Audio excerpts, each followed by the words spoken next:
প্লেনের ভেতরে অপহরণ করা হয়েছে ২২ বছরের এক সুন্দরী মেয়েকে, আর ভেতরে বসানো হয়েছে টাইম বোমা। নিপা এক মুহূর্তও দেরি না করে লাফ দিয়ে ভেতরে যায়। সে মেয়েটাকে দেখতে পায়, চোখ ভেজা, মুখে আতঙ্ক। তখনই শুরু হয় জিরো গ্র্যাভিটি ফাইট। শরীর ভাসছে, সময় যেন থেমে গেছে।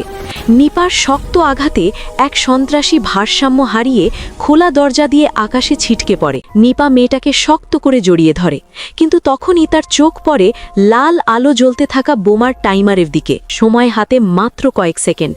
নিপা বোমাটা তুলে শেষ শক্তি দিয়ে খোলা দরজা দিয়ে ছুঁড়ে ফেলে দেয়। পর মুহূর্তে আকাশে ভয়ঙ্কর বিস্ফোরণ ঘটে। কয়েক সেকেন্ড নিস্তব্ধতা।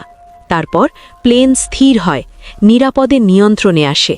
ল্যান্ড করার পর গাউন পরা মেয়েটা চোখ ভেজা অবস্থায় ক্যামেরার দিকে তাকিয়ে কান্না করে বলে, Please like and subscribe.